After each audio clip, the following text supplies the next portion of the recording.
Studying here in Barcelona at WIC University and afterwards here in Maya. She's one of the first alumni that we had in our short history. She's been collaborating with Vicente Guayar for many years, and she took part in building up what Jack also is today. So, Daniela, thank you for joining us in this lecture, in this conference from the other side of the world. And we can start, and we're more than welcome to open this other side of lectures.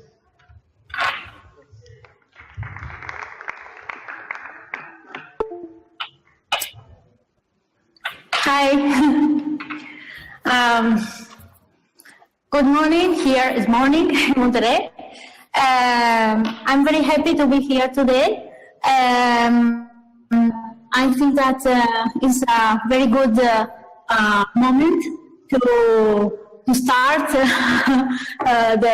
the presentation because I was in Europe 2 days ago, and I'm just coming here in Monterrey, and it's a good opportunity to start again the work with you and all the students that are participating in this this experience. Today, I want to present a work that is called Bichos, and that we are developing here in Monterrey.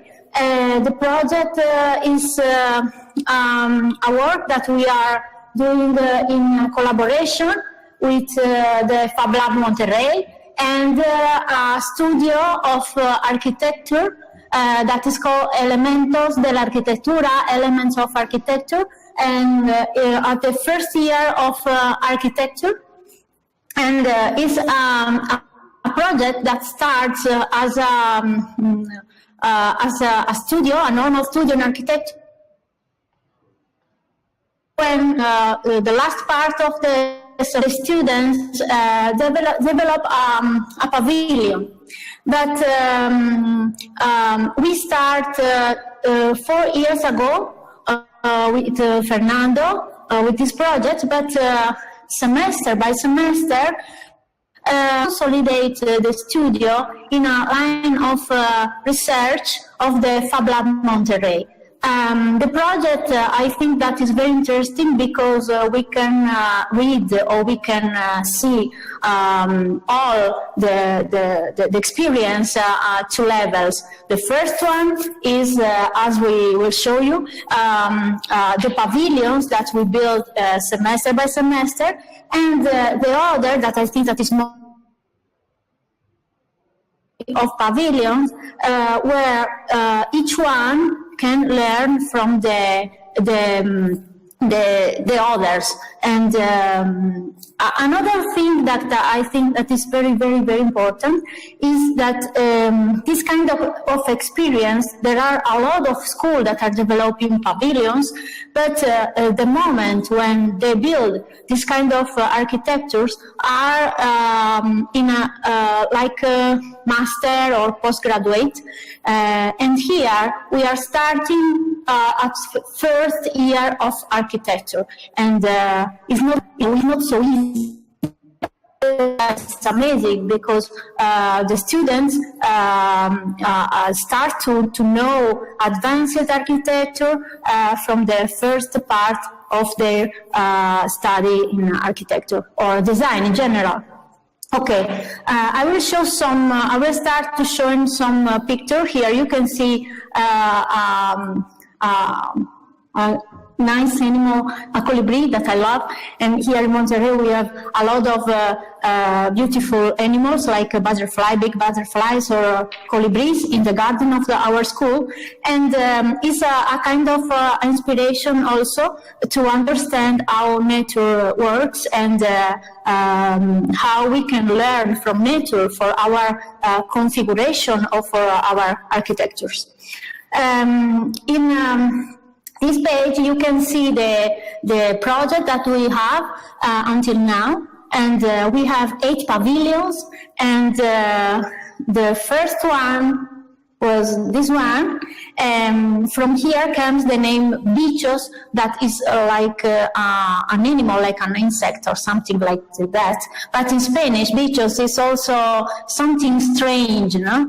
And how you can see, this pavilion has some legs, no? And when we start to build the first bicho, the students, the first name was something, I don't remember exactly, but the name of this architecture was intelligent fruit or something like that. But when we print the model in the 3D printer to understand the statics or the configuration, if it was working well, the students, when they see that the pavilion has legs, they start to call him bicho. And then it was the bicho 1, and then bicho 2, bicho 3, and the name was the name of the investigation, the research. Okay, this is a small part of the history, but I'm trying to compress all the information because really we have a lot of things. As you can imagine, 8 semesters with 8 pavilions. Each one has its history, and each one has a group of students, and each one is an evolution of the last one. Okay, the first was an experience. The first experience was really like an accident, because the aim there was only how to make a complex shape, how to make a complex morphology, but in real scale. Maybe for you this is normal, and maybe for us also now this is normal. But here, in this context, in our school, that was very traditional, it was something completely new. The course of Elementos de la Arquitectura was a consolidated course of architecture at school, and the other teachers, very traditional, they have a lot of experience, but the building that they was developing was like cubes, and the students, for the students, was impossible to imagine something different. And with Fernando, the first step was to invite the students to imagine something really complex.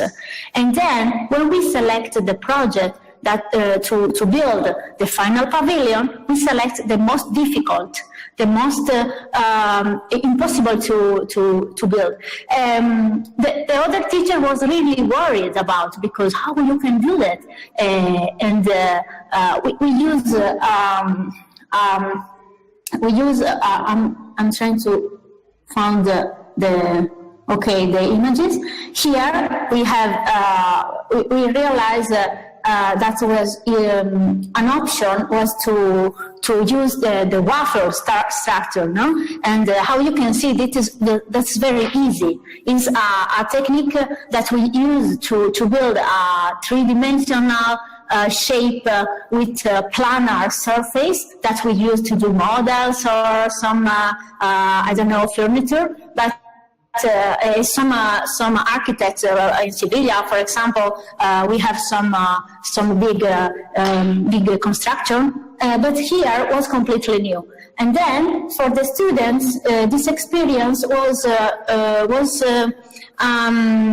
amazing, because they understood a lot of things. The first was the impact with digital fabrication, because they never used digital fabrication.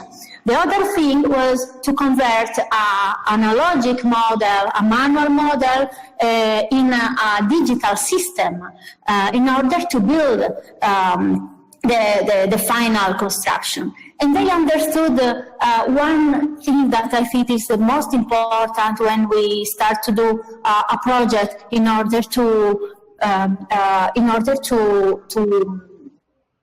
have a bigger a big organization. And is that when you have a lot of pieces, when each one is different, the most important thing is the order. And this is, for us, also is normal. Everybody that know digital fabrication know that the order, the name of the pieces as the order of the construction is crucial, because if you don't know the name of the pieces, you cannot build your pavilion or your object. No? But for our student was really new, and then the experience was also something. At the time, because you can see here, I don't know if you can see this strange thing that you can see here is the other pavilion, the pavilions that they build with the other teachers. And this was really completely strange or completely new. Okay? And we did some mistake in this project, because the time was very small, and we didn't paint the pavilion, and the pavilion dies in 6 months, more or less, for the weather of Monterrey that is very extreme. But anyway, I think that it was the first step of a big work. The second pavilion, that is called Bicho 2, in general, I don't like to present it, because it wasn't a pavilion, but was the first step also to do another evolution, because the aim of the first one was how to convert a complex analogic model in a digital system, and build it with digital fabrication. But here we start from the project to use the concept of a digital system, parametric system and digital system. I will show you very fast, because I prefer to talk about the others. And the project, this element was nice, but the first real pavilion was the number 3, the Bicho number 3, Bicho 3. Because here we start to introduce the concept of component, and we start to develop also a methodology. A methodology that now we are using for all the other pavilion. From here, we start to introduce the concept of the studio of a system as a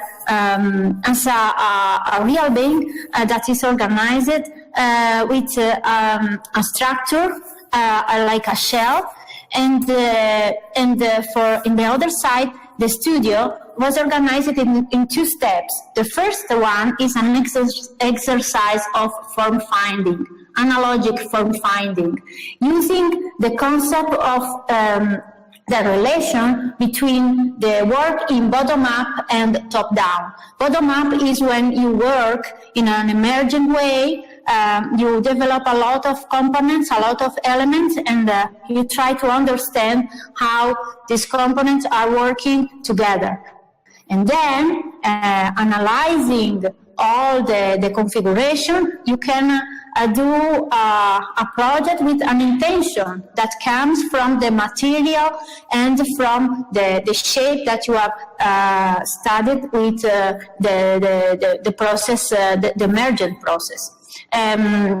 Also, we start to, here you can see the students working, and another thing that we start with the Bicho 3 is the use of a material, the optimization of the material. Here, we start to use 3-ply plywood,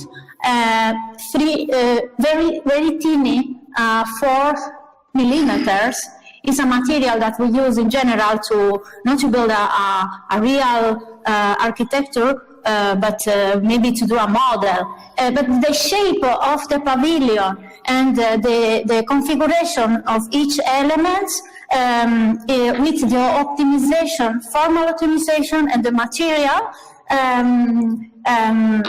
is a good result, because we build a pavilion with a very tiny wood.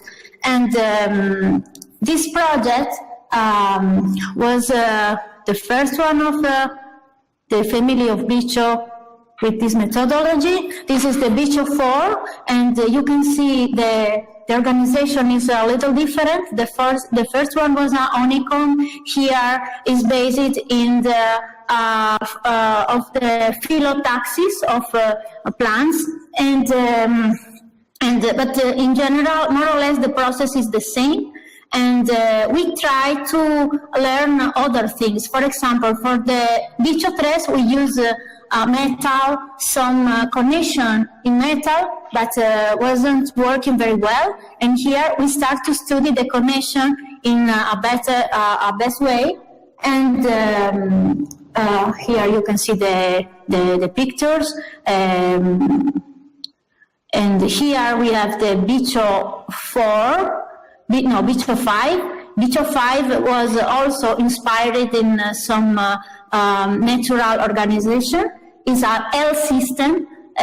Here you can see an L system is a tree, and here the innovation was we're still using a teeny. The material here was 3 millimeter, the thickness, and here we have an internal structure and an external shell. But here we start to use an element for the connection. I don't know the name in English, but maybe you can see the connection are the strip plastic. In Mexico we call them cinchos, and we start to connect without metallic elements, only by using the cinchos, and was really easy to build the pavilion and also to move the object. And an element very poor as this kind of strip is converted in a very good element of design. No?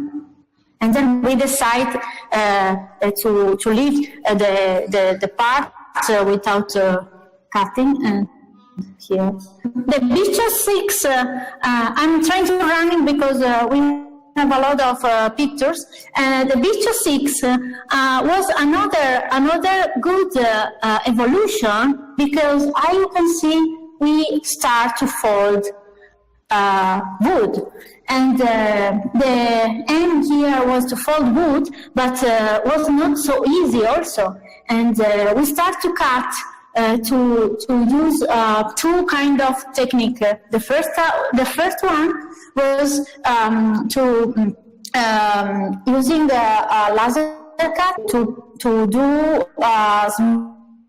It's a technique that we are not inventing nothing, but anyway we develop a big research to the way to cut the elements in order to obtain this kind of curvature. And but when we start to prepare all the pieces, we realized that to cut everything with laser was really expensive, and then the structure was also really fragile. And for that, we decided to use the natural curvature of the material, and then in the pieces that was really complex to fold, we did the small cut with the laser cut. And here we develop a system. In general, we work with rhino, with grasshopper, as you can imagine, but also by developing some part in. And here we develop a system where the curvature of the pieces the pattern for the laser cut. And okay, here are some picture of the digital fabrication. This was you can see the picture one, and here you can see some imaging of some picture of the process, the analogic process of the form finding, the manual form finding, and then other pictures of form finding. A lot of experiments, and here the test to fold for the BCO6, other elements.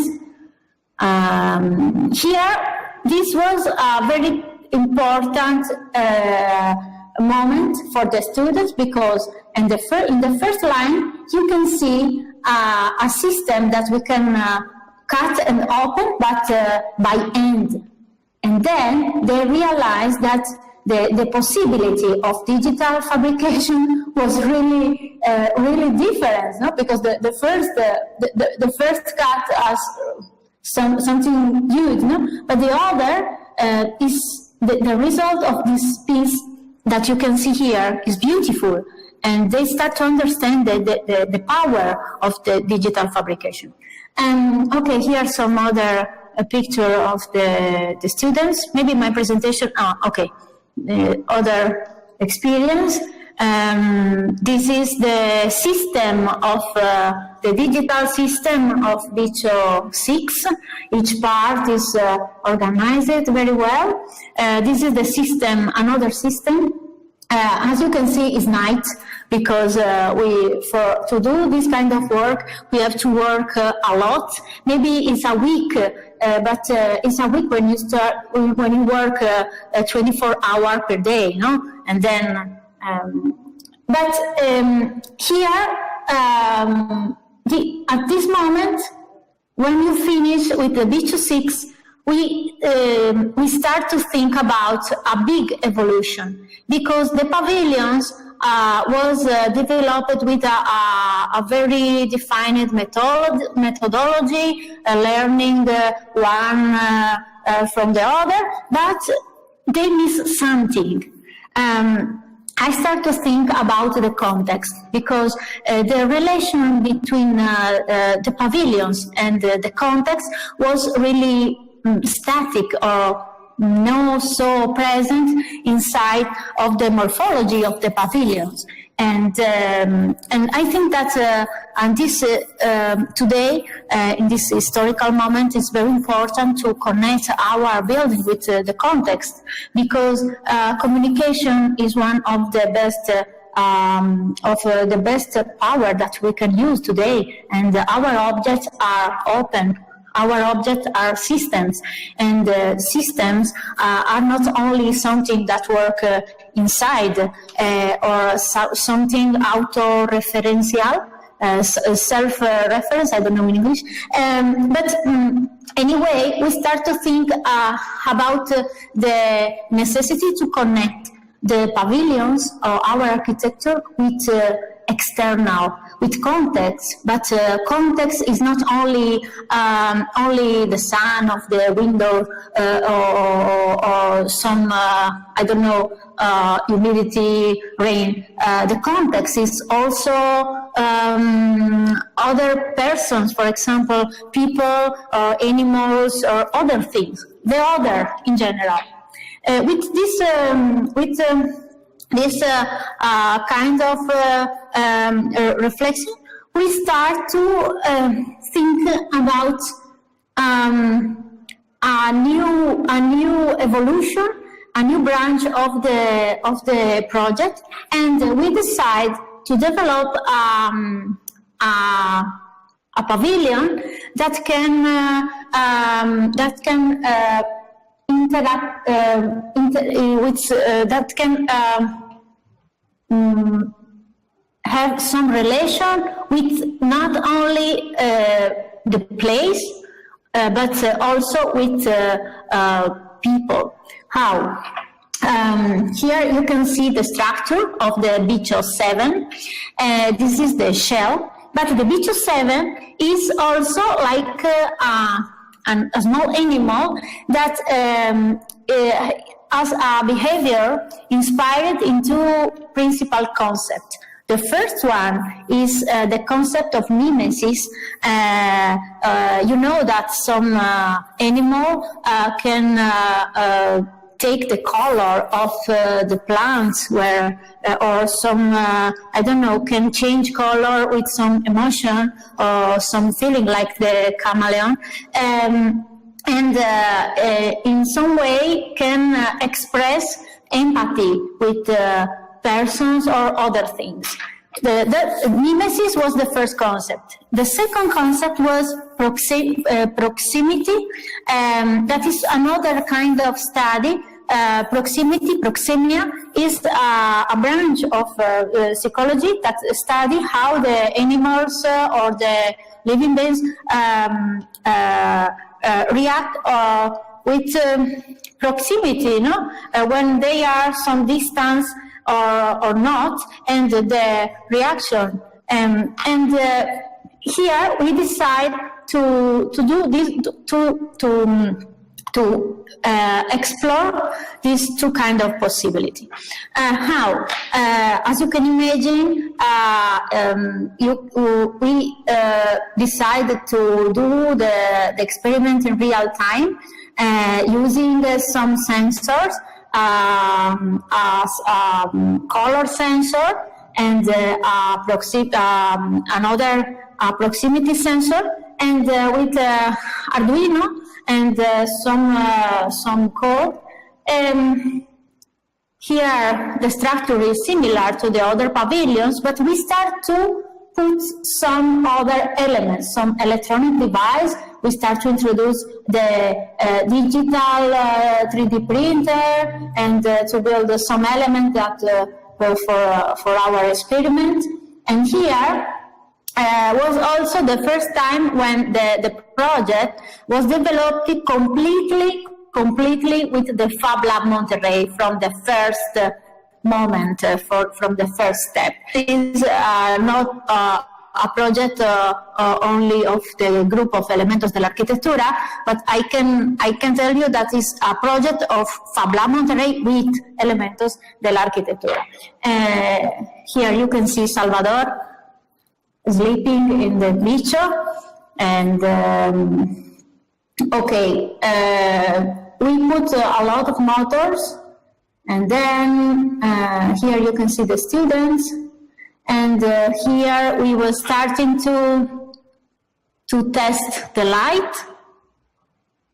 Some other picture. Here Fernando and Salvador with the light. Okay, here the bicho is working as an animal. When you put something purple or something gray, he can take the color. And I don't have pictures about the movement, but because we are fixing something, we are working on that. But the evolution is working well, because this bicho is not also an object that you can see or that you can use, but is an object that is communicating with you. And then, as you can imagine, for now is something like mimetic, but if we change the code, we can program this color on this change of color with other meaning. For example, I don't know, maybe you can recognize some other behavior or some other special situation, and change color with other kind of information. Okay, here you can see I was working the sensor. We have an object, blue, and the color is blue, a purple. Also, I have, in this picture you can see my finger, and the bicho take the color of my finger, more or less. And then, this was the first step. The first evolution, and this is the Bicho 7. Now we have another, the last project is also an evolution, and is called Bicho 8, and we call this Bicho Neurama, and the name is composed from two things. Neu is from neurons, connection, and Rama in Spanish is branch, is a pavilion that represents the connection between things, and is an L system also, like Bicho 4. But we start to explore other kind of shapes, because the other that you see was built by wood, and more or less the structure was starting to be every time the same. No, the components was different, but more or less the kind of system was the same. No? And we decide to explore another possibility with another material, because we have the opportunity to put this pavilion in another place, not inside our campus. In the campus, but in another place, and in an external garden, and where the wind is very hard, and we need something huge, something more resistant, because the wooden pavilion, are working, but are also so fragile. No, maybe can live 2 years, maybe in the best option, and we decide to explore the possibility to use concrete. Concrete is a traditional material. Here in Monterrey, we have a lot of industry, and they produce concrete, they use for the buildings. But for us, the aim was not to use some element that was ready, but to explore the plastic possibilities of the concrete. Here, the picture that what I'm showing are the final result. How you can see, we build some kind of neurons, and with branches. Is like a strange animal, or I don't know. And to do that, we start to use fabric to do the mold.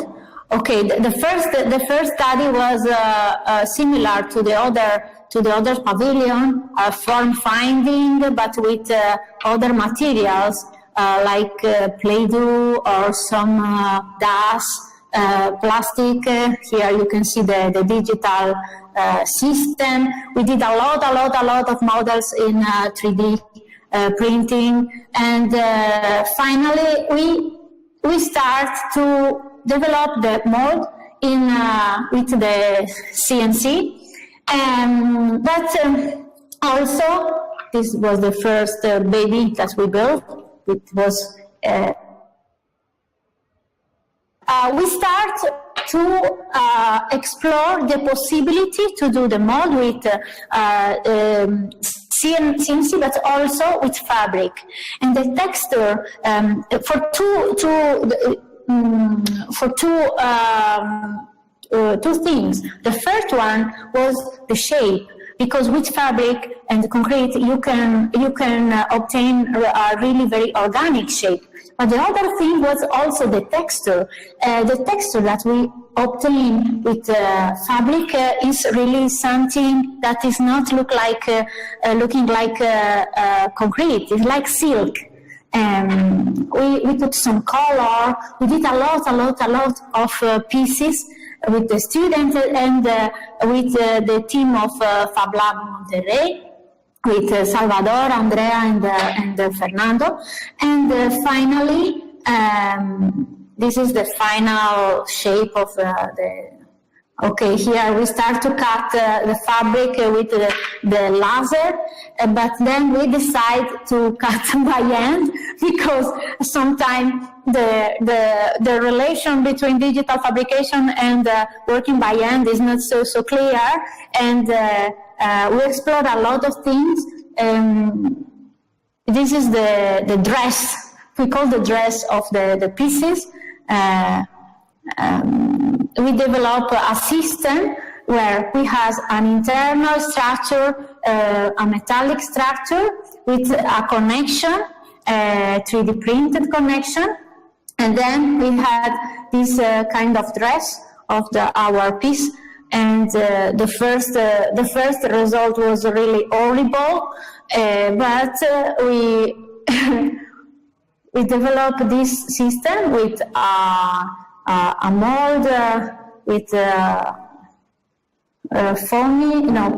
with a foam, the very high density foam. And here you can see all the phases of the work. We used a concrete that was a fast concrete, and it was amazing also because the mold in 30 minutes was really hot, and we work very fast in order to take out the pieces. And okay, this is the texture. You can see it's not look like concrete. It's like some I don't know, a rock, and also some fabric or something like that.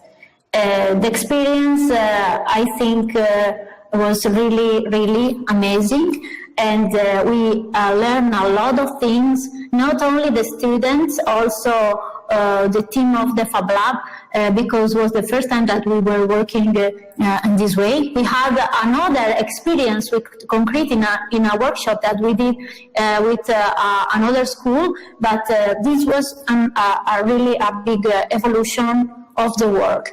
As you can see, the students every time are really happy. They are really tired, but also really happy in each moment. And finally, here also working in the night, of course. And finally, we have, this is the best picture when we finish the work. And in general, these are the project that we have until now. The work is not finished. Each semester we build another picture. Now in 1 month we start another, and I think that is an amazing experience, and I think that is very important for two things. The first is we did a revolution inside our school because the students are starting to imagine shapes, forms, morphologies that are not only a cube or an extrusion of a line, but also the presence of this kind of elements in the garden of the school or in other places are generating some culture of complexity, because the aim here is not only I want to make something different from what we are trying to understand complexity, complex geometry, and today we have the possibility to understand the complexity of the geometry. Nature is very complex. And we have to learn from nature. Nature is not a cube, as Malden brought right in his book. The nature is not composed by triangles or spheres, but with another kind of complexity. And here we are trying to understand this complexity, and we are trying to communicate with this complexity and to use this complexity to make space and to make objects, architecture in any way and each scale as possible that we. Well, I think for now is I finished my presentation, and I hope that you has the possibility to see well all the picture, because it was a lot of images, and I don't know if you have any question or so. Thank you.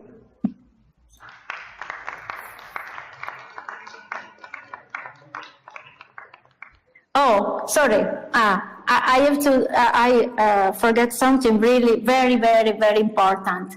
Well, only one second. This kind of work is really very hard. I show a lot of pictures, and in the pictures you can see the people very happy, working very well, friendly, and etc. But the real situation is not so funny. It's funny because it's a moment when we can learn, but also it's a work really very hard. And to do that, because I had the opportunity to present this project in different places of the world, and the question the public or the other speakers ask every time the same: how you can do it with students in the first year of architecture? The answer is it's very important to have a big team, and it's impossible to do that only with the students. You need a very good group of students, but you need also a very good team.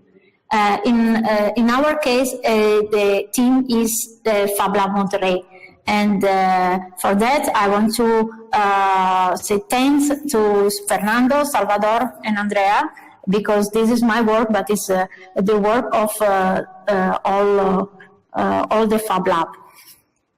Okay, now, yes, I finished. Thanks. Thank you.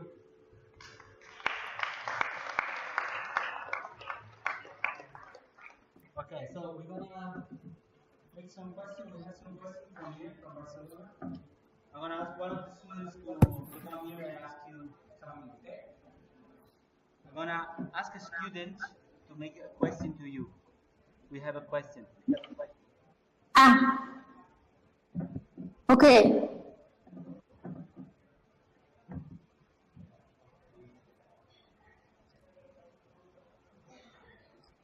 Hi.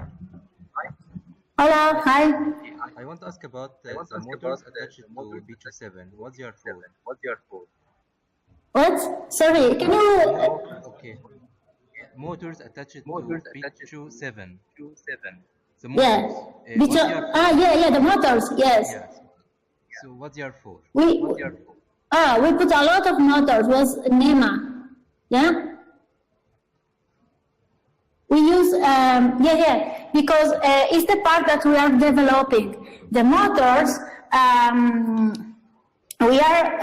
the motors generate a movement to change the shape of the pavilion in order to generate a kind of effect, like I have a picture of. Let me see. Okay, this is picture 8. Sorry. Okay. Oh, other pictures. Okay. The idea is, can you see the picture? Yeah? Hola? Okay. The idea is to generate this kind of movement, and this fish has two kind of configuration. No? When he is in a normal situation, his skin is like is flat, something like very nice, and then he changed with some points from, and here inside of this part you can see this part are fabric. Here we have the motors. Yes. Here, these motors generate a movement of the elements, and connected with a sensor of proximity. When a person is in certain distance with the pavilion change shape. Like, I'm afraid, or something like that. Okay?